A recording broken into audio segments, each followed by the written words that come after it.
You're listening to Always Building. Welcome to the Always Building podcast. Very excited today. This is going to be a good one. I know so many people struggle with sales, and we've got ourselves a sales guru here, I would say, a man creating a little empire out of sales. So his name is Alex Heiden. I'm hoping that's correct pronunciation. Yep. The man just moved to Miami. He is like feeling energized and on a Monday morning here. Alex Heiden, how are you, man? I'm doing awesome, man. I appreciate you having me on. I'm really appreciative to have you on as well. So we're going to have some fun here. And as usual, man, we'll just kind of let it flow. Feel free to joke and screw around a little bit, man. Let's give people the real experience here. Cool, man. I want to start out by asking you kind of like we always do, sort of, a little bit of background on you, how you got started in sales and marketing and, B2B and all the stuff that you're involved in. Kind of get back to those roots, man. Like, did you, any kind of education stuff? Did you go to school? Did you, where are you coming from? All that kind of stuff. I think the more context, the better. Yeah. So I honestly think I'm a little bit almost more on like the other side of the spectrum from like a lot of other like, money Twitter people. Mm-hmm. Obviously like a lot of people I know personally have had like more challenging upbringings. Whereas, I'm kind of the complete opposite. Like I grew up like very well off, like, my parents, obviously they covered everything for me, and I never had to worry about food on the table, like nice neighborhood, like all of that type of stuff. I didn't have good grades in middle school, but like high school, they said like, my parents just said like, you need to get it together so you can get into a good college, get a good job, like the whole thing that like most of us have heard. Yep. And like I bought into that because like I knew I wanted to be like wealthy. I just like thought it would be through, doing what my dad had done. So my dad did 30 years of corporate finance. Wow. And so my brother like just graduated in the spring, double major from Indiana University, very good business school, just started in corporate finance. And so, it was just in the back of my mind that, okay, I'm going to graduate from, like a target school, a really good school.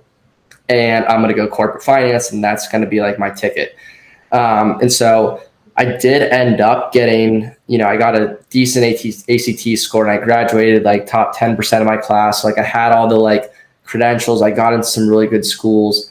But kind of when I was a senior in high school, I actually kind of started to like branch into this online business and discover things because I was selling shoes at the time. That was like the first thing, like entrepreneurial thing that I did. And I made like not a lot of money, but like, $10,000-$20,000 like total, which was a lot of money for someone in high school. You're talking like sneakers, like, yeah.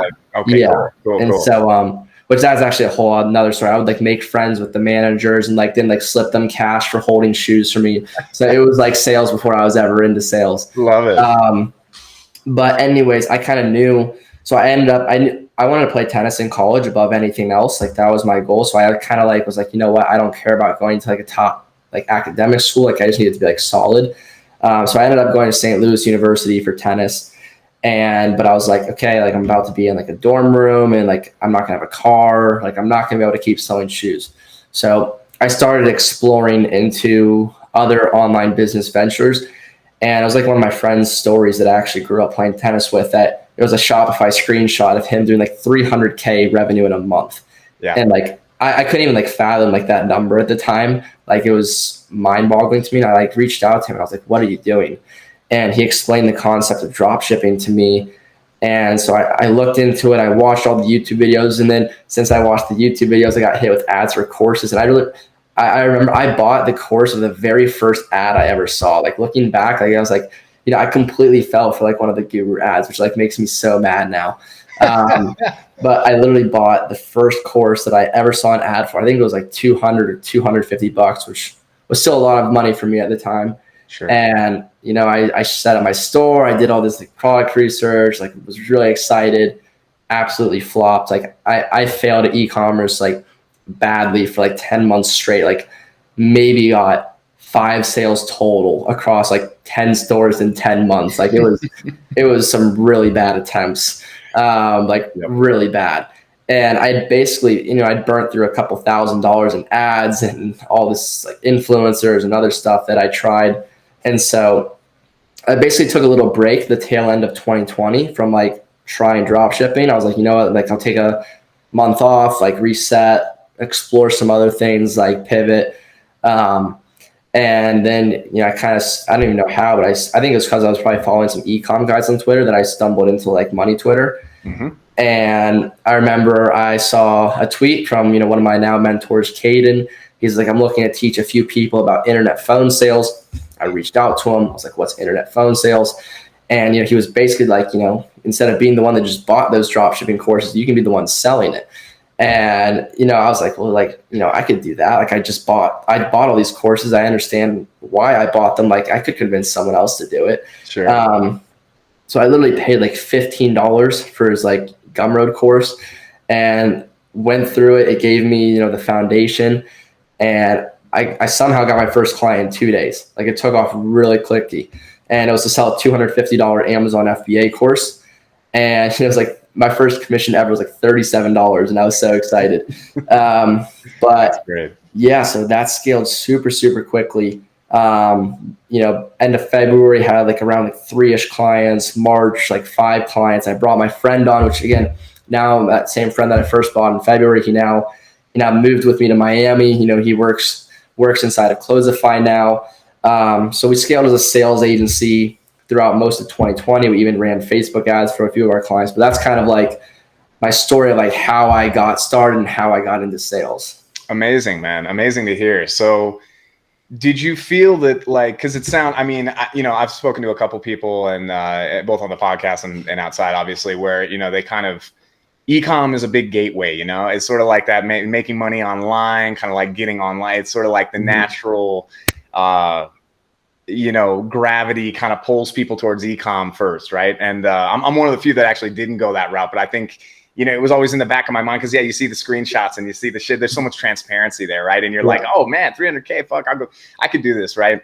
And they don't tell you about margins. They don't tell you about, having to do promotions all the time, all the email marketing, all the things, right? There's so many more moving parts, I think, that people kind of let on, right? And it sounds like for you, and maybe I'm just assuming here, I want to hear your thoughts on this about how kind of as soon as you got into phone sales where you were doing direct person-to-person contact type stuff, it seemed to just like did it just like kind of resonate with you and you kind of were like, whoa, this works, I like this, you know what I mean? Is that kind of how it felt? And I truly believe that I was at such an advantage for the fact that I never had any sales training. Like I wasn't hopping on these calls and like trying to run them through some script. Like I genuinely was just like, this is a guy that was like just in my shoes, like literally 90 days ago. And I understand why I bought it. And I basically, all I knew for like why I was doing it, I was in college, didn't want to work a job, and I'm trying to change that by making money online. That's all I knew. And it probably 9 out of 10 people were the exact same that I talked to. So then without even ever having any sales training, it was like, why don't you want to go to school, man? Like what's so bad about it? Like, why don't you want to work a job? They just spill, you know what I mean? And so I was like, again, it was $250. So it was a very low price point, but I was closing, probably at 60 or 70%. Sure. Especially it's so cheap that I was closing almost everyone. I increased my client's sales, like 40% in the first month. So like he was stoked. He gave me an incredible testimonial. And then it just scaled from there. Amazing, man. Well, I think, when something resonates with you now, number one, there's a couple points I want to kind of zoom in on this. Like number one is the ICP, like, so the ideal client profile for those of you listening that haven't heard that term. A lot of people call it different things, right? But that I like to call it the ICP because it's just that it's like knowing your audience, knowing your customer, right, is so important. And it sounds like when you got into this, the only you had no sales training. You had never done this before. You were jumping on calls, like warm calls, going like, okay, here we go. And you just knew the audience. All you had in your belt, the only tool you had was like, I was you before. So I'm selling to the old me. So it's easy. And I think a lot of folks right now are kind of going out and I get a lot of questions, in my Telegram group and stuff where people are asking like, hey, like, I want to go after B2B SaaS companies. How do I do that? And you're going, man, it's like, you got to learn about the audience. You got to go work for them, or you got to go interview them, or you got to do, something, right? Because it's like, really, I think you're right, man. Sales really does come down to just knowing the audience. The more you know the audience, right, and their struggles and their pains and their desires, the easier it is, right? You don't even need a script at that point to really do that. So I'm kind of curious on your thoughts of like, anyone getting going in a niche, for example, like someone getting started in a niche, they want to provide a service to a niche. What should they do to kind of get into that ICP? You know what I mean? In your opinion. Right. I think one, something that was also very important in terms of like my success, like closing these people was, I personally, I wasn't, since I had no like sales experience, I wasn't even like familiar of like hard selling and, like objection handling, like looping. So like I wasn't even familiar with any of that. So like I wasn't trying to even hard close anyone. And so I think they could genuinely tell that like I wanted what was like best for them. You know what I mean? Like I was like, I was like, I wasn't trying to pressure them. I was like literally just trying to figure out like what they wanted. And then, obviously like bridging the gap, this is the solution. I think that's really huge because I know even when I've been on sales calls, I can tell when people are like kind of, genuinely looking out for like the best interests of myself and my business versus, when they're just trying to like hard close me to like collect a little bit of money. So I think that's really important. Again, in terms of like how you kind of, understand who your ideal client really is, you've really just got to dive into the market. Like, for example, like when I started Closify, again, we kind of attribute a lot of our success to like how well we kind of like, we basically built a solution, for exactly what we knew the market wanted. And it was because I was immersed in that market of like agency owners, coaches, consultants, because it's actually just, I joined Iman Gadzhi's course in the summer of 2020. Mm-hmm. And there's like a WhatsApp group chat / like Telegram group chat within his community of like hundreds and hundreds of agency owners. And I just kept seeing, where do I hire sales reps? Where do I hire sales reps? Where do I hire sales reps? And so I was like, okay, the market wants this. And so I built it. Well, that's a wonderful point real quick. I'm interrupting you because communities, and I say this a lot to these folks, man, when they say this, they go, how do I find out what the problem, but what's the problem? How do I, right? And they're like kind of scatterbrained about it. You go, man, there's communities for almost everything right now. And whether you,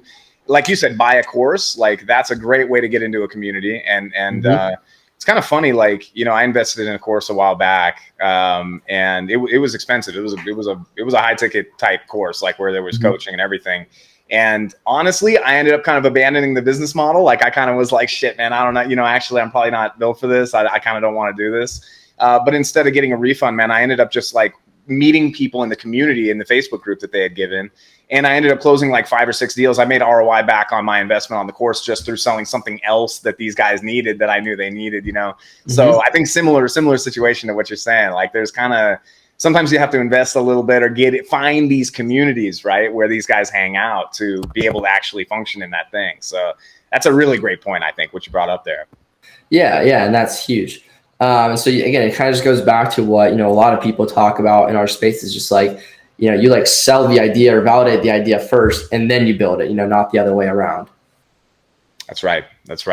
I love it, man. I love it. Well, that's, it's really great to hear that you kind of, I think this is just so important because also you seem pretty passionate about it. I could be wrong here, but when you're talking about it, man, I get this sense that you're kind of like, coming from a corporate finance background, right? And you're coming from like a tennis background. Maybe we can zoom into tennis a little bit too, because I'm curious about that. But you're coming from these different backgrounds, and then when you entered this kind of like, I'm working for myself, I'm doing my own thing here. I'm able to kind of create my own path forward. I know that like family is really hard. Like, I mean, I know from a personal standpoint, get kind of like breaking those old habits, breaking those old kind of chains of the family, I guess, so to speak. It can be really tough while still, maintaining respect and obviously like, being, being honorable about it, but like also wanting to pave your own path, you know what I mean? Where it's like, nah, dad, I got my own thing I want to do. I want to break a part of this and do something that I'm proud of, right? And so I feel like you really have some passion in the game of helping agency owners specifically. I know you're branching out. I mean, I'm looking at the website, obviously you guys are branching out into a lot of other stuff, and obviously there's a lot of B2B road to cover. Agencies is just the tip of the supply chain, you could call it. And I know maybe we'll dive into that a little bit too. But the passion, I think, also seems to be propelling you forward, you know what I mean? And I think maybe zooming in on that a little bit, you got the communities that you're learning the problem from, but it was you in the past. You were always solving this problem that was like you in the near past or the you know, the recent past and everything. And so where does that passion come into it? Like, do you feel passion is important when you're building a business, or do you feel like going after just like a profitable niche that's growing or something would be enough? Yeah, so like this is actually a really interesting one because I see people say both sides is better all the time. You know, there's people say, dude, you have to do what you're passionate about or you won't be able to have the drive. And then there's the people that say like it's just not possible for like your passion to be like the best path towards like financial freedom, etc. So I see both sides, and I wouldn't say, I think it's interesting. I wouldn't say that I'm necessarily like I have a huge amount of passion for I have passion for sales, but I wouldn't say like I like my passion was in like tennis, like we said. Like that's why I really wanted to go to college, because I want to play college tennis. Like that was my passion. Like, you know, I could easily wake up excited to go to tennis and stuff like that. But for me, what's really, really fun about building this company, I had zero passion for my sales agency because I was basically running the bulk of it, minus taking the sales calls. I wasn't taking the sales calls, but I was handling client relationships. I was doing outreach. Like I was doing a lot of stuff that I shouldn't have been. Mm-hmm. What's really exciting to me about building Closify and why I enjoy it so much is because now I feel like I'm a legitimate business owner and a legitimate CEO, because we have all these different positions. Like we've hired out all these different positions. You know, I actually really get to just look at it from a bird eye view and basically just get to kind of steer the ship forward and in the right direction, which to me is like really, really cool to do. And it's been, at the same time, it's been really hard and really challenging for me because I've been having to learn how to do that because I've never had to do it before. Mm-hmm. And so now I'm in a really great point where I have two business partners on it that are both, you know, ahead of where I am at. And so I'm getting to learn from them and be mentored by them of like, okay, how do I, you know, step into this CEO position of like a pretty quickly growing company at like 20 years old. And so it's kind of like, it's been a much bigger challenge for me than my last sales agency was. And to me, that's the really fun part. That's what I really enjoy about it, getting to learn, okay, like, you know, what's the next hire I need to make? And, you know, all these different little choices that we're having to make lately, and, you know, solving these little bottlenecks that come up and, you know, problem solving. Like it's just much more interesting. It makes it a lot more fun for me. So I really enjoy that aspect. Incredible, man. Well, I think you said a couple of really interesting things there, and I think people can kind of digest that however they want. But I think, like what I'd love to zoom in right there, you brought up an amazing subject, and I think this would be of so much value to anyone listening to this, man, including myself. So how did you approach, let's just kind of rewind a little bit. How did you approach going from what sounds like sort of a minor partnership to a, you know, to a a solopreneur kind of situation, right? Your sales agency that you were doing, where you didn't really have that much passion in the game. It was a hustle. You were doing way too much. You were overworked, underpaid, I assume, and just feeling like, fuck, man, you know, this agency shit ain't easy, right? Like you were feeling that pain. What was the sequence where you went from that to now kind of at this point where you are, you've attained that sort of CEO position, you've got partners, you've got employees, sort of how did that evolve? And maybe cook in a little bit of like advice for somebody that's sort of at that position where they're just kind of like overworked, underpaid. How can they sort of like, and more so your story, how did you kind of like end up with those parts? How did you meet those folks? How did that kind of all come together? And was it hard for you to get into that mindset of the true CEO there? Yeah, so it was actually, it was interesting. December 2020 and January 2021, I actually had back-to-back record months in my agency. But at the same time, I had just texted, you know, one of my partners, and he wasn't my partner at the time, but I had known him from, you know, a paid group that I was in that he owned back in 2020. And I just said like, hey, like, let's catch up, something along those lines. And he was like, yeah, let's do it. And we talked for a long time. Like I remember like we FaceTimed for probably at least an hour. And he was asking me about what I've been up to. And then he was like, you know, you need to start like a SaaS platform or like a tech company, because he's like, the multiples are just so insane. Like I just brought one a 20K MRR in 90 days and got like a, you know, a great offer. And he's like, you know, you need to figure out how you can turn what you're doing, your expertise, into some sort of SaaS tech business. And so I kind of brought up what I had seen in the communities I was in of like, hey, where do I hire sales reps? Where do I hire sales reps? Mm-hmm. And I'd also mentioned I had actually done like one freelance recruitment gig before then. I charged a dude $5,000 to place a sales rep in his business. And I was like mind boggled when he paid it. But like, that's like what recruiters charge. And so we were like, and not to mention like recruiters like double dip kind of like they go and charge people $5,000 for sales training and then like $5,000 to place them. And it takes, then like 90 days. It's like really inefficient. And so we were like, we could kind of like create our own Upwork or Fiverr, but just for hiring sales rep, pre-vetted, verified, like they're actual good talent. They're not going to be some hourly paid closer from, whatever country. Right.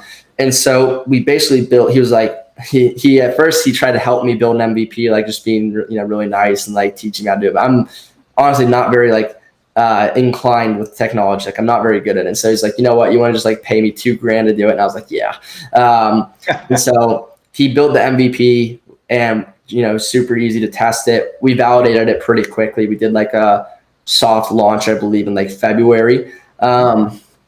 And it got validated pretty quickly. And then, we kind of worked on it a bit, refined. We built a second version then that was like a little bit better with like Webflow CMS. And then we had to play with our pricing. That was another issue that we ran into at the time, but we finally found pricing that worked. And then basically first week of April, we did a pretty good amount in revenue. And we were like, okay, let's pause it. We're going to have to go hire a developer now since we're starting to like actually push volume. And kind of at the same time, so it's kind of funny how I got my other business partner to come on board in April. I had basically just pestered him on Instagram for a year, like literally a year. And when I say past, like what I've realized the most though is people are most likely to help you if you take their free game and then come back and say, I made money from your free game. Right. And so basically I listened to any podcast the guy's ever been on, like literally every single one. And, I basically was like, hey, I just want to let you know, like I listened to this podcast of you back whenever it was. And, since then I built this sales agency and I just took it apart and I just built up this new, SaaS platform that, we just did X amount in our first week and I'm really excited about it. And I just like want to thank you for all the free game you gave out. And then, he was like, what's the SaaS platform? And, I showed him the website and kind of like explained it to him. And he's like, this is good. Like, I want to be a part of this. And so, we hopped on a call and made it happen. And so that's been a huge part of my success so far is, I have two really, really great partners. But yeah, in terms of like honestly, this is like the best free game I could give is that like, you need to identify people that you'd want to work with or you'd want to learn from. And you need to like build a genuine like online friendship with them. And like, it'll take a while. Like it literally took me a year probably. But like you have to like consume their free content and you have to come back and say, listen, I just did this all from your free work. And then they're going to help you, go even further since they're like, okay, this guy's actually serious. That's worked very well. Well, I love what you're dropping too. It's kind of show, not tell. You didn't come to the guy and go, hey, I got this idea for this thing. I'm going to, right? You came through and you were like, hey, dude, like I listened to your shit. I took action and I built it. Like, check it out. It's here. It's live. It's making money. And it was like, oh, shit. Okay, I can't really discount. Like, I can't not respond to that message no more, right? A little bit. It's sort of like show, not tell. And I think I think it's the same in prospecting. I think it's the same in partnerships. I think it's the same in strategic partnerships, which is like a whole other world, right? Like, any kind of partnership, any kind of like connection. It's like if you can show that you take action and that you get results, like it's just so much easier to, because in some sense that's a sales process, right? What you did with that partner, you kind of absolutely were, right? You were kind of like prospecting for this partner, and you kind of ingested all his. It was like almost like a more high level enterprise style type deal that you brought to the table, right? Where you were bringing him in. That's really, really inspiring, man, actually to hear. And I think this is something I'm always telling these folks too, that ask me questions, just like, yo, don't go it alone, man. Don't ever go it alone. I mean, you could go it alone for a little while, learn some shit, learn a skill, learn that responsibility, that self-responsibility that you need to, take care of yourself. You need to take full responsibility, yada, yada, all that kind of stuff. But when it comes down to it, man, you got to find partners. You got to find people to be able to collaborate with that can sort of fill the gaps of what you're, maybe not good at. It sounds like you're not really like a super tech savvy, like building SaaS. You didn't grow up like fucking at the computer. So, you were out playing tennis and shit. So like, that's so cool that you found, your CTO was that first thing you needed to find, somebody that could help you build that tech. And then it's like, okay, now we're at a growth point. Like, I need to find somebody to help with growth and with sort of like marketing and with sort of like the propagation of this thing, right? Yep. And so you were like, all right, wait a second. I'm killer at sales, but I'm not exactly like the marketing guy yet. Yeah, I could become the marketing guy, but then I'm gonna stifle growth for how long because I'm having to like learn these skills and waste money in the meantime. So you kind of came through and you just, okay, amazing, man. And then from there, so now you have your two partners, you have your CTO and your CMO, let's put it that, or however you want to think of it, and you're the CEO of the company. You guys are starting to hire, you guys are starting to expand, you're recruiting. So you're creating a marketplace also. I want to focus in on this because this is shit that people don't understand, man. And I think, a lot of people are going to listen to this podcast and be like, damn, that's a killer business model. Holy fuck, I want to do that. How do I do that? Proceed with caution, because marketplaces are one of the hardest fucking business models to master, man. You've got a supply side and you got a demand side, right? So you have the supply side and they're both going in tandem. So it's almost like running two businesses, right, at the same damn time. So you got one business here, you're recruiting people, training people, bringing people into a program. And if they come in and there's no customers and there's no one to connect them with, they're kind of like, why am I here? You know what I'm saying? Yeah. They'll lose the interest real quick. There's no incentive, right? And then you got the other side where you've got people, you need to bring in the end customers, hey, the agencies and the B2B, right? Whatever it is, B2B companies that you're targeting. And you got to go, hey, we have the best closers for you. Come on in. And then they come in and there's no closers there. And they're like, okay, this is a sham, right? Fuck this. Right. So you got two things that you're worried about at the same damn time. And I'm kind of curious. So like, how was that a crazy ass learning curve? I mean, was there any point where you got kind of overwhelmed with that model, and how were you kind of managing HR, hiring, training, vetting along with the front end actual like customer acquisition, man? Yeah. So a little bit, actually, there was a part when it was tricky where we had too much demand actually and not enough closers. Yes. Yes. It was probably when we relaunched in July. And honestly, like, we didn't exactly like know what to expect because we had never promoted it for like a full month even. Right. And on top of that, like hiring an outbound company, stuff like that, like I had no idea what to expect.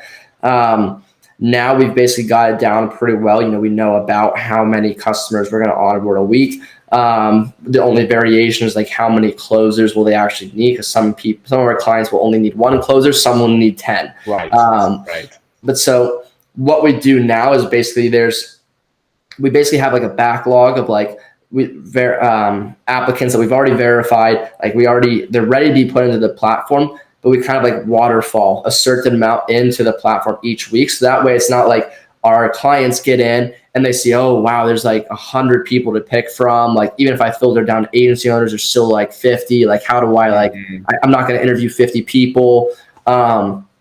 So it's kind of like we waterfall a certain number in each week. So that way it's not like choice overload for our clients. And at the same time, our closers are still getting hired pretty quickly. So yeah, we've kind of got that dialed in now between, our recruitment and, our client acquisition side. Did you feel like too much demand was a good problem to have rather than too much supply? Yeah, I think it was, because we were able to get it sorted like pretty quickly. Like we actually didn't have any problems. We were able to source more closers pretty quickly. So that was definitely the better problem to have. Amazing, man, amazing. Now this is great. I mean, I try to zoom in on that because with you, man, it's really interesting because a marketplace it's just it's a beautiful business model. It's probably like my favorite business models, truly. If you're dealing with humans, right? If it's not like a true SaaS, right? A software as a service platform. Right. There's something about marketplaces that are just absolutely wonderful, that you're connecting people with other people, and all you're really doing is being the connector, right? Which is such a powerful position to be in, I guess. And really you're helping people on both sides. It's got to feel good. You know what I mean? Doing that, so. Right. Yeah. Cool, man. Let's talk about the soft launch. So you said that you had, kind of gotten these, partners on, you had built the platform. I think this is before you got the second partner on. This got to help more with the growth. But you had done a soft launch. What did that soft launch look like? It was a Twitter campaign. I typed up a thread, kind of like highlighting basically what I'd seen between the agency owners doing 0 to 10K a month and the agency owners that I'd seen from Iman's group doing 50K a month plus. Basically saying the difference was, they had systems in place. They knew how to book sales calls, and they had a great service delivery. All they had to do was plug a sales rep in the middle. And then basically at the end, I said, DM me if you're interested, DM me Closify if you're interested. I had, a bunch of my buddies retweet it. I remember it was insane too, because I remember waking up the next morning. I think I had 50 DMs, which is like the most I'd ever gotten by, a long shot. And so all of a sudden from after that, thread took its action, it ended up having close to 100 DMs, I think. And obviously most of them were not qualified. Most of them were not buyers. But, we did end up still closing a few people from that thread. And, with even 100 people saying they were interested in getting sales reps, that was enough to know okay, there's a demand for this. This is something that, we could act on. You felt the validation was so real in the DMs there. Yeah, that's fantastic. And so that kind of leads me to the next question. And so what do you do? And this would be a very interesting question, I think, for whoever's listening, because these are complex business models. So what do you do with non-qualified prospects? So you're getting these people coming in. I know internally that you guys, if you're not bringing in, 5-10 leads a week, right? There's really no reason to bring in a closer in, right? Something like that, something around that area. You need to have lead flow to bring in a closer. People really don't understand this. This is one of those things, and we can maybe talk a little bit more about the actual mechanics of the closer in a second, because I think that a lot of people listening are kind of I could get a closer off that site. How do I move forward with that? But I'd love to first kind of understand. So all these people that are unqualified, what do you do with them? Are you nurturing them? Are you educating them in some way? Are you taking them through different avenues? What does that look like? And really curious about that, honestly, because it's kind of unique in your business, I think, a little bit. There's other marketplaces where it's a little more open for everybody. There's sort of something for everyone, and this one, it really is a qualified. You have to be qualified to get one of these guys, otherwise it's just not going to work, right? Yeah. So it was tricky because we realized this. I think in July when we launched, we were because we booked. We've been booking a lot of calls, anywhere from 20 to I think we've booked 40 demos in a week before. Yeah. Which was insane. We're not doing 40 a week anymore. But I think our best week was 40 demos. I can believe it. And again, but probably 50% to 60% probably were unqualified. And so it was okay, it was do we almost we thought about adding appointment setters, because that was what everyone wanted. Everyone wanted appointment setters because they weren't booking enough appointments. And my partner actually made a great point.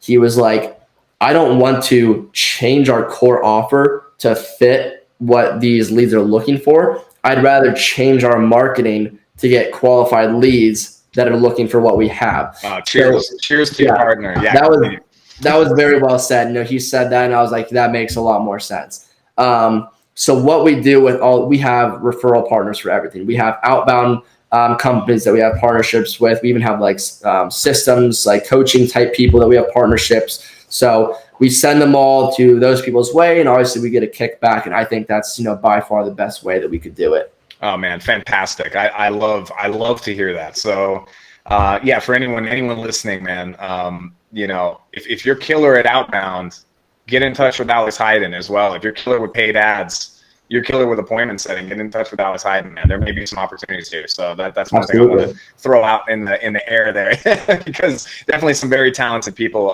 in our Telegram group and stuff like that. I know they'd be interested in chatting with you. So that's wonderful, man. I'm glad to hear. So strategic partnerships are a big part of your business, man. It sounds like that's absolutely. You're looking, and this is something I always tell people, because a lot of people are telling me, hey, I'm going after end customers. It's going pretty well, but there's something missing, you know what I mean? I'm reaching out a lot, or I'm doing a lot of ads, and I'm not really feeling this real momentum, right? And I'm always going, dude, what you do is you go out for strategic partnerships. What do they buy before your service, and what do they buy after your service, right? Those two, if you can come up, or what's in that universe that's non-competitive, that you can benefit each other, right? And then how can you buy some kind of partnership program where there's incentive coming back and forth there. And so, what you guys are doing there is fantastic. I love what your partner said. I think that's so wise, to bring in, go, hey, because it can be so hard, man. Sometimes, you validated an offer, but you got the wrong market, right? Right. So how do you know that? What do you do about that, right? Some people would go and change their core offer, and that's kind of like the native thing, is just to go, oh shit, well, all these guys want this, I'm going to do this. And then you go, wait a second, whoa. There's someone more upstream that's ready here. You know what I mean? That's ready for this. It's just a smaller amount of people. So that's really, really helpful.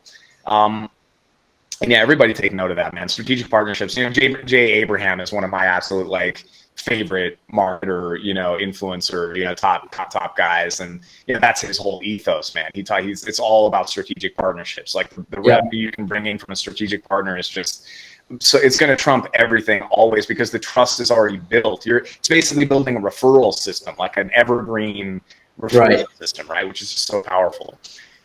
Let's dive into closing a little bit, okay? Closers and sales reps and fuck, man, the sales floor, the killing floor, man, the blood all over the floor, dudes just grinding closing, right? This world of closing, of sales reps, man. I'm a big fan of a Reddit subreddit, man, called Sales, /sales. I don't know if you lurk in there at all, but man, some of these guys, there's some grizzled dudes up in here. You know what I mean? These guys are they're working hard, and they are making hundreds of thousands of dollars a year, straight just on commission, grinding, doing sales. And I know in our group, we've got a couple of cats that are very, very apt to do high ticket sales, very excited. They're diving in, they're trying to prospect. We also have some folks that are looking to hire sales reps. They're looking to scale up things and figure out consistent lead flow so they can bring in a closer and do this kind of thing, start systemizing. Maybe we'll start with sort of the hiring and the having closers on your team. What would you say to somebody that's sort of they're starting to get lead flow going, they're feeling a little bit of momentum, they validated their offer, they got product market fit, those things are starting to sync up, and they're looking to get a closer. What does that relationship look like generally?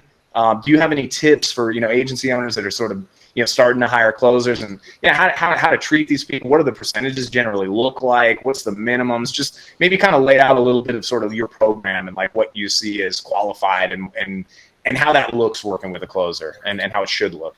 Yeah, so the average commission that we see is about 15%, and that's on the contract length close. So if they close a $2,000 a month deal on a 3-month contract, it's 15% of the $6K. Some of our clients, to further motivate them, they'll drop the percentage 5% in perpetuity as long as the client stays on. Sometimes though, they'll also ask for the closer to do some upselling then of that client though, if they're doing that. So hey, we just closed an e-com brand on Facebook ads, go upsell them on email marketing as well. So that's something that I see that's pretty common. In terms of things that are really helpful in terms of bringing on a closer, it's something that we actually kind of share and help with. But you need to have really good SOPs for them. We talk about that a lot. You should know the frequently asked questions that are going to come up, the objections that are going to come up. You have to be able to give them a really good product knowledge training, especially if they don't know niche terminology. Those are the things that you really need to hammer in on giving them. If you do a 2-call close system, you need to teach them how to do that discovery call, whether it's a ad account audit or a Klaviyo account audit. And then if you do ROAS deals, you need to teach them how to calculate what you're going to charge them, how to find the break even ROAS, all of these things. But truthfully, it's not that difficult. It shouldn't take you more than a week to train someone on all that product and team knowledge. And then after that, what we'll also tell people is, sometimes you can start them on just the discovery call if you want. Once they get good at passing someone from discovery call to closing call, you let them take both. But honestly, a lot of our clients, they kind of just throw them in, just make sure they got the product knowledge, and then they're good. And besides that, make sure they're hooked up in the CRM, because they should also be, it's commission only, it's sink or swim, so they should be following up with every lead until they close, or they block your number or whatever. Fantastic. And so that kind of brings me to a cool point as well, because I think a lot of people starting out, sales becomes this kind of I know for me, and when I was running my agency, it was it was the Achilles tendon. You know what I mean? It was me doing sales. At the end of the day, I had everything else systemized. Everything else was rocking without me. I couldn't really, I wasn't tripping, you know what I mean? Leads were coming in, things were happening. But when it came to sales, man, it was always a real tough thing, because it was just I'm on these sales calls all day. I kind of, I lose my time freedom to some point. It's great because I'm making lots of money, but the hustle and that you're in is just so, it's heavy. It's a heavy hustle that you're doing, and you're doing these sales calls all the time. But doing it myself, right? Like when I did bring on a closer and I did have the lead flow, and I was kind of finding that sweet spot. It was like bringing on a closer was so natural and easy because I had done it, right? I had done it like all day, all night. I was doing it all the goddamn time. European clients at night, like US clients in the morning. I was just banging on this stuff.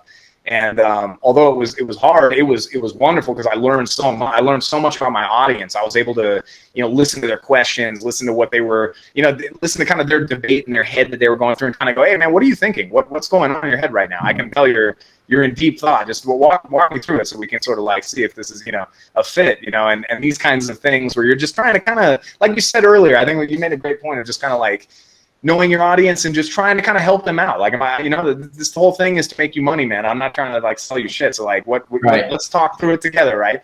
And just that experience of like doing it yourself gives you such a good platform to be able to say, okay, Mr. Closer coming in, you know what I mean? Hey, good to meet you. Let's build a relationship. Let's be homies. Let's be buddies. Let's like get to know each other. And this is kind of what I was doing. This is how I'm doing it. Here's all the things that they kind of asked me. Here's the deal, blah, blah, blah. So I wanted to kind of ask you about sort of like, obviously I think you would probably recommend people do it themselves first. I have to just like assume that. Yeah. But maybe some sales tips, for those that are kind of at this point where, they're just getting into it. They're just starting to get leads. They're just starting to get things moving. What are these kind of like sales tips that you can give them to kind of like systemize this stuff so they're ready for a closer? Because I think a lot of people too, they get stuck where they're at and they're kind of like on the hamster wheel, you know what I mean? And they're not thinking forward to having that closer. So what kind of stuff should they be doing so that they're ready when the time comes? So just one, obviously record your sales calls, not just to be able to like let your closer listen to them later, but so you can listen to them yourself and improve from them yourself, of course. But when I always think it's good to have the framework, which again, you're going to eventually know the framework by heart. But basically, I think, again, it was advantageous when I very started having no training. Obviously, eventually you need some sort of training. But basically there's different parts of the call. There's intro, there's building rapport, there's like the discovery, there's going through their goals and motivation, and then, wrapping that back to their product. There's all these different parts and sections, and inside of each question, there's certain questions that you asked. Yada, yada, yada. And so I think having like that framework laid out for them can be helpful. Like, okay, here's like the order of how I run my framework. Here's the questions that I typically ask in each section. So I think that is, helpful, especially the first few calls until they get the natural flow of it themselves. But because that's how I think I improved it. And especially when it came to though, B2B, because I realized B2B is much more sophisticated buyer, and it's much more, you have to be more consulting in the way that you sell. Yeah. You're not selling those people on emotion, at least not most of the time. Maybe you're selling them on emotion of like, hey, you'll get to free up your time again. But for the most part, they're already fairly successful. You're not going to sell them on, some lifestyle dream. Oh, you're gonna be rich. You're gonna be living in Bali. All this type of stuff. Like you're not really going to sell them. Tim Ferriss, the 4-hour work week or whatever, right? Yeah, I know for me when I'm hopping on sales calls for stuff for Closify, it's just, dude, explain how you're going to make me money, and if that makes sense to me, like let's do it. It's that simple, and I do think a lot of people are that way as well. And so, yeah, I think that's really important though, to give the closer like that framework that you follow. Let them, ramp them up. Don't throw them into 10 calls a day. Let them find their own flow. Let them find their own style, and then let them go from there. Amazing, man. Amazing. I think great tips in there too. I think you laid out a really nice framework. I can attach something to the podcast episode here too about like that framework, about discovery, questions to ask and things like that, because I think, that's also where a lot of people get very confused. But I have to tie it back to the beginning of the conversation on that one, man. And I think you'd agree huge is you have to know your damn audience, man. You have to know who you're talking to. And the more intimate you are with your audience, the more intimate you are with that persona or that those desires. There's some desire in there, I think, but like you said, if you can make money, it's mostly about making money or saving time, right? Or making time, so to speak, right? So it all comes back to knowing your audience, man. And that's like the most important, like that's the core thing that I think most people get wrong, frankly. I think a lot of people go out there, they look for a niche, they go, damn, B2B SaaS has a lot of money. They go, cybersecurity has a lot of money.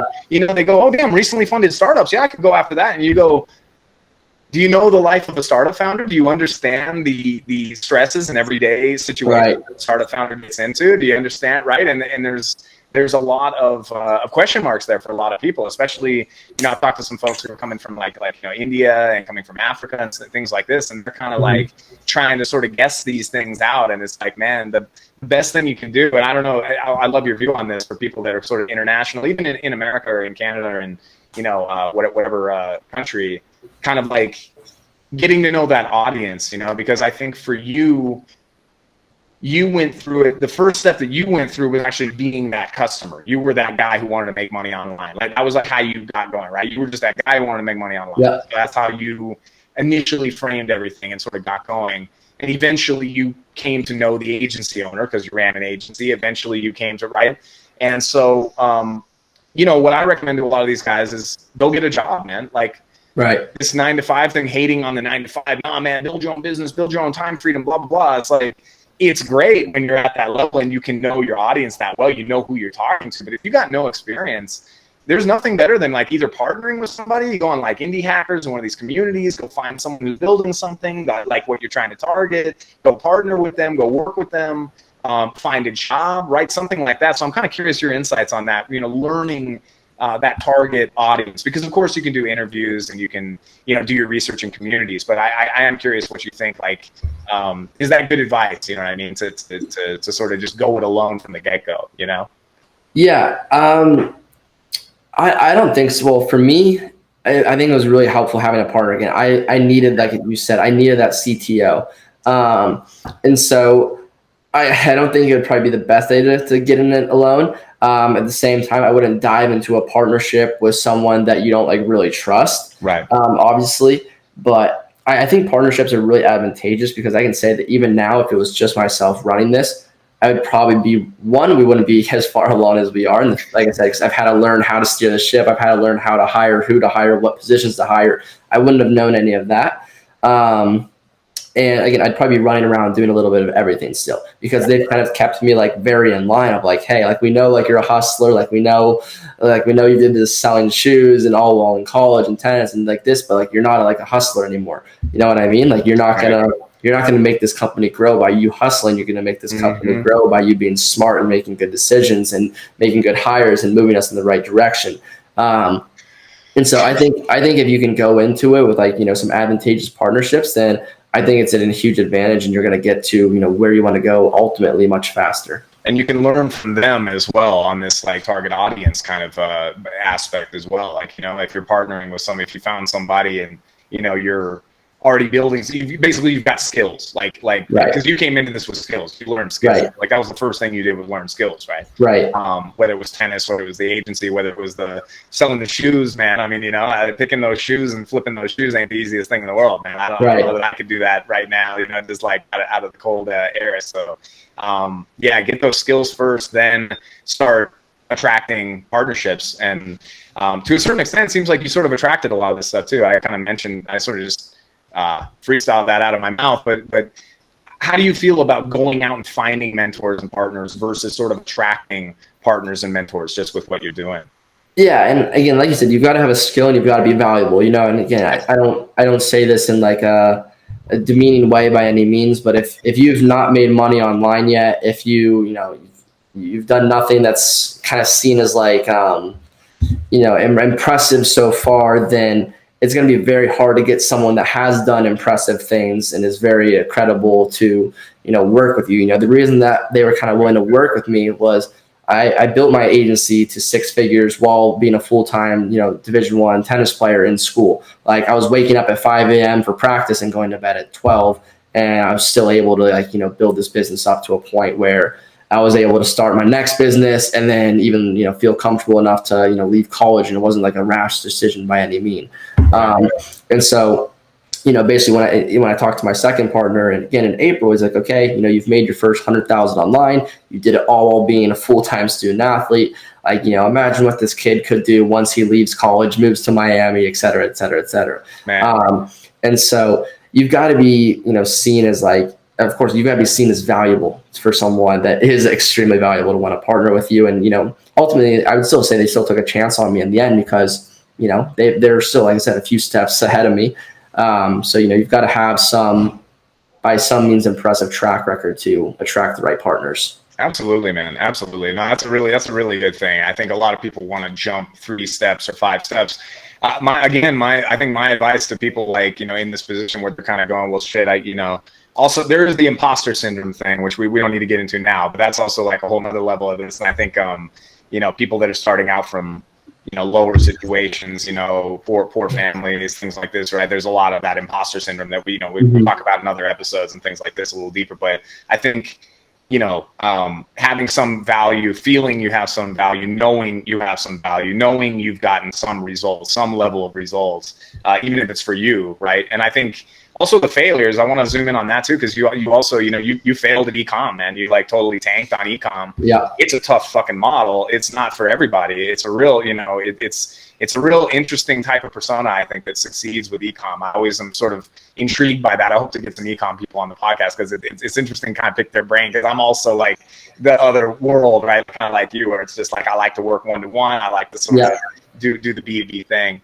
But yeah, I think the biggest advice too that I can give is just, man, like if you're real confused and you're like, I haven't gotten any results and I don't have any money and I don't know what to do, dude, get a job, man. Get a job. Yeah. Like, we're in this remote working environment now, man. I mean, you can just go and apply for a job, get in as an intern, get in as a junior something, whatever you're like interested in. And you may fail. You may go, fuck, like exactly like you did. And I have in the past too, where you just kind of hit a point where you go, fuck, I hate this. I hate this. Right. I don't want to do this. And that's such a big learning experience, because when you hate something, you go, oh, wait a second, there's these other things. Why don't I go down that other avenue, right? So it's just like that journey involves a lot of failure and a lot of and a lot of sort of changing paths at some point early in the journey, right? And then you get to a point where you start to like resonate, you start to love it. It's like when you jumped on those sales calls and got instant success, instant testimonials, instant everything. It's like, right. What the hell? I just wasted a year. What? Yeah, doing something I didn't really resonate with, right? So yeah, super important, man. So one last question, I think, before we start wrapping it up. I think I like to focus in on this on some of these interviews, because I think everybody kind of has they're seeing a different perspective on it. And depending on what kind of business you're running, you're seeing kind of a different side of this thing. I think you running like a sales organization, you're going to be seeing kind of a different side than some of the other folks I'm dealing with that are doing more marketing, more like web design, more funnels, things like this. And all the other things that we're going to be interviewing. So the B2B buyer's journey, man, is one thing I love to focus on and just sort of get your insights on. I think things have changed. I think even post-COVID, post-2020, things have changed radically in B2B. I think like it feels like the customer journey is different. You got things like Money Twitter, which are starting to kind of actually like gain traction. You got guys who are like making, full-time income is an understatement off of just Money Twitter, right? Like just doing their thing on Money Twitter. You've got like, more content than ever. There's so much content out there, right? Like, the blog. I mean, I've been doing this 15 years. And I mean, when I first got started, it was like, there was barely any information on any of this shit, right? On the internet. Right. Now you go look and it's like, there's just like a plethora of shit out there, on every subject, on every topic.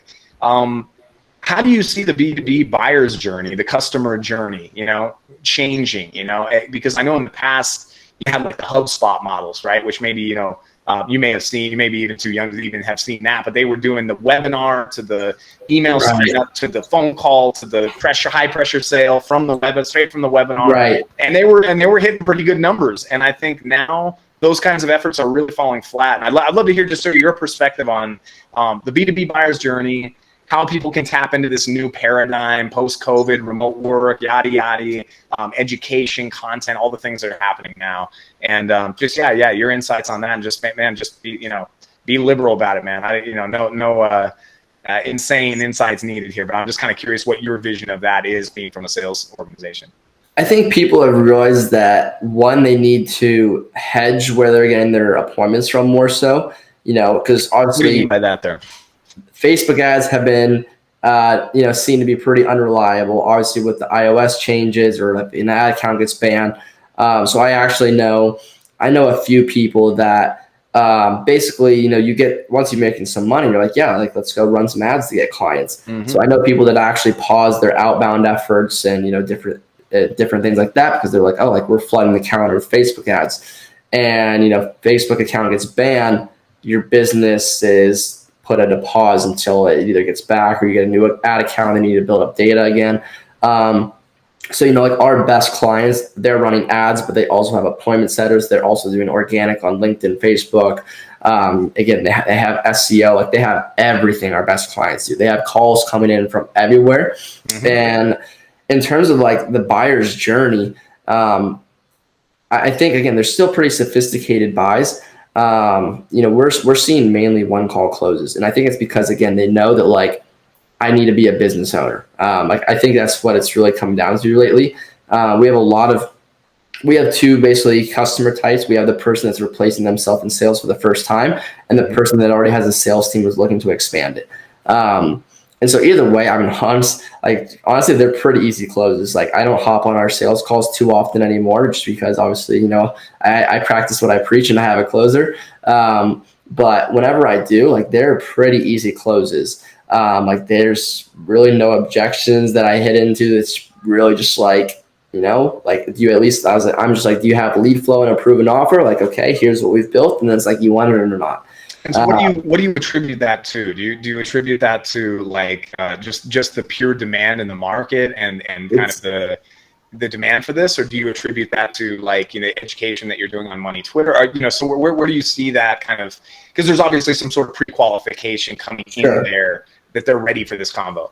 Sure, it's in my opinion is that we have such a we have such a valuable and in-demand asset. Because we come on these, they've been burned by recruiters. They've tried building sales teams themselves that can't meet KPI. Like they've basically like tried everything and failed, or again, been burnt by a recruiter, or they're like, I'm not paying another $5,000 to a recruiter. And so they're like, you're telling me that you guys are doing all the same work as a recruiter. And instead of just like interviewing people for me and place them in my business, you're just going to let us do the interviews ourselves. And like, it's going to be like, it'll only take us a week compared to 90 days. And it's like less expensive. Like our offer is so much better than any recruiters that because again, they know that if they're looking at us, they've probably looked at recruiters too. And so they hear our offer and it's a no-brainer for them.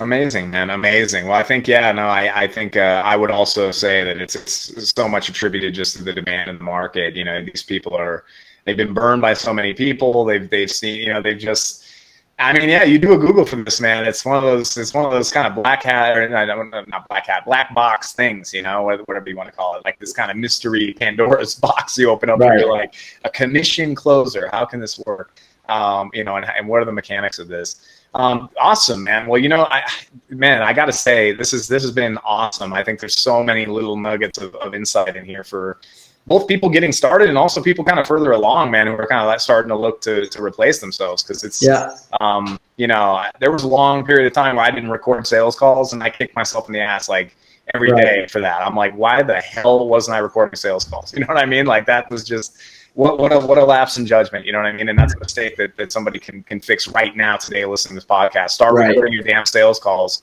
It gives you reference for when you get your close. It gives you reference for what you're doing right and wrong. And you can start to, we all hate to hear the sound of our own voice, you know what I mean? But like, that's just going through that logic that you went through in the call and kind of like examining where that prospect lost it or where, examine the failures, and examine the successes and all that kind of stuff. It's just such a powerful tool. I think getting lead flow from so many different channels. I think that was like, that's a nuclear bomb of an insight right there, Alex, that you dropped. I think so many people are so focused on one. Obviously, you have to master one channel first. Obviously, to get that machine working, you got to get outbound is the natural one, just because it's cheap to get going and it can drive kind of quick results and stuff like that. But man, don't sleep on. And we talked about this on the last interview I had with a guy named Diego. It was just like, when you start doing outbound, start making content at the same damn time. Start doing it. Just start creating content as early as you humanly possibly can from the questions you're getting on the sgoing calls. Like get on the sales calls, get these questions, and then start writing content about it. Publish it to your blog, do a video about it, whatever's comfortable for you. But you're gonna look back and go, man, that content sucks, probably, right? Like we all do. But getting those processes started are going to be so big for you, because you're going to want to have SEO pumping. You're going to want to have outbound pumping. You're going to want to have paid ads pumping, whatever channel you end up trying there. And, you had mentioned Facebook ads being such a loser right now. And I 100% agree with you. I think for certain offers, it works well.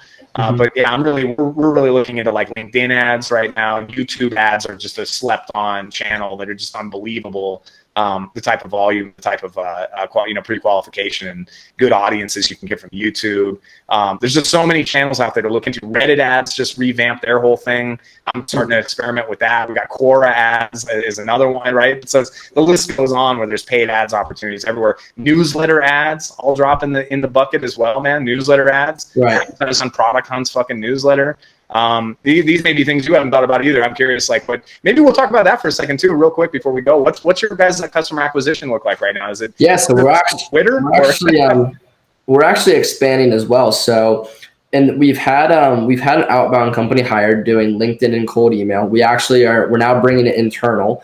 So we just bought a bunch of contacts, and we're going to start up the same sequences again, but just completely internal.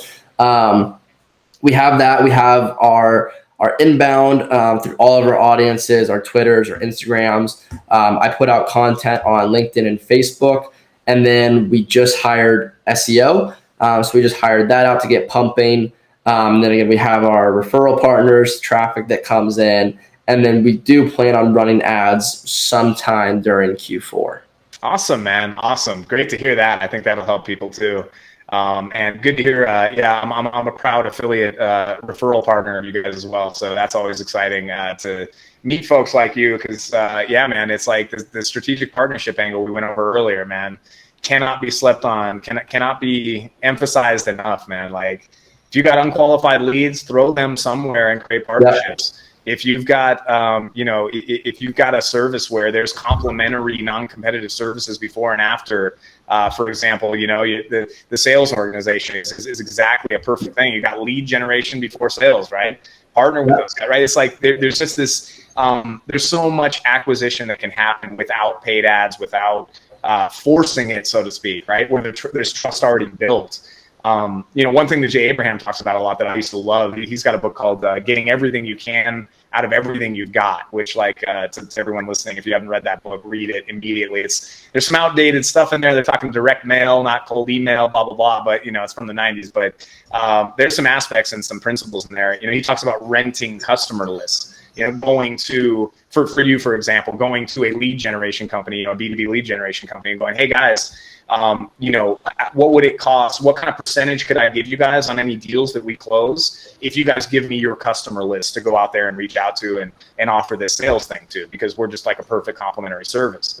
And he was like, you'd be surprised at how many companies would be like, well, hell yeah, dude, give us 10% of everything you close, and here you go. Here's our customer list. Go for it. You know what I mean? Right. It's non-competitive. There's nothing off their ass. It's extra revenue for them to make, and you're serious and you can show it. So many ways to do this, so many ways to create partnerships. The last podcast have really ended up being about building relationships also, which I think is something you're actively doing. These partners, you built those relationships over time. You stayed in touch with them, you nurtured them, and you ended up with great partners as a result of that, ongoing nurturing, relationship building, manual, not scalable. It's not some scalable activity I'm going to scale this, right? It's just one-to-one human contact, making a relationship. And so these things are just so important for everybody, I think, to understand. And the fact that you've been truly helping people this whole time. I mean, I don't think you came into this going how much money can I make here, right? You're just naturally going out there trying to help people, and things are growing. And that's hugely inspirational, man, and a great thing to put your name to, a great reputation to have. And in general, you can't you can't screw that reputation when you're just out there helping people, right? Yeah. So I want to end this interview, man. It's been unbelievably awesome. I want to end it by asking you, what's next? What do you see on the horizon? What are your plans for the future? Anything, I know you don't want to say too much and jinx yourself there or whatever it is, because I know that's real, but just kind of what you see as the future of Closify, and sort of what's on the horizon for you right now? What are you looking at? We're looking to become a little bit more of an actual software in the future. Some basically looking to, not only help people hire sales reps, but then also help with some management type problems. So, integrations with CRMs, tracking management type tools like a dashboard to track your closes performance. Things along those lines are like all like in the back of our minds for the future of like, okay, how do we make this more of a software? How do we make this a better experience for our clients? So yeah, that's kind of like what we're looking at towards the future. Fantastic, man. Great idea. And, the other thing I really wanted to quickly mention too is that you are modeling, I'm not going to mention any of them, but you are modeling a model that is extremely successful out there in the market. This is not something you invented. This is not something you like one day were like, right? There are other guys doing this, and there's so much power in that modeling, because what you guys brought, I know the other guys out there, and they are not to your guys' level at all. Like you've taken the relationship building, the customer service, the whole thing, and then the also the aesthetic, the branding, everything. You guys have kind of taken it in another direction.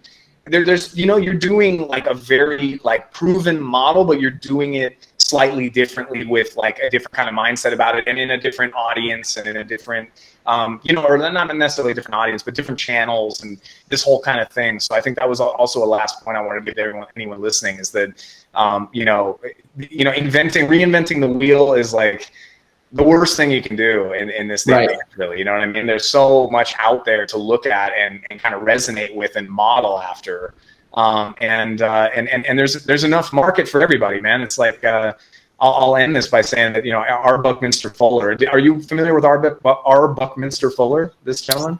I'm not. So, man, I highly recommend you check out a couple of his books. I'm trying to think of the one that really blew me away, and I'm blanking on the title. I'll shoot it to you later. But R. Buckminster Fuller was like a great thinker, an inventor. He invented the Geodesic Dome, and he did this whole kind of like study of the world and the supply chains of the world, and how things kind of move around in business markets, and actual food and supplies and water and every natural resources and everything. And he created this map of the world and how the supply chain kind of rotates and moves and what quantities and everything. And he came to this conclusion in this book where he basically said that there is unlimited abundance on this planet. There's unlimited abundance. Anybody telling you there's not, and there's scarcity in any way, are lying to you to manipulate you and basically like charge you more money for something that should be essentially free, right, or whatever, right? So that was kind of his, he's obviously a very interesting guy and knows a lot about like thermodynamics and quantum physics, all this kind of stuff. And he really arrived on that. And I think what you're doing with Closify, man, you're going to find a market that is just so ample, with so much abundance in it. You've got people popping up every single day who need this service. It's in high demand. It's a growing industry.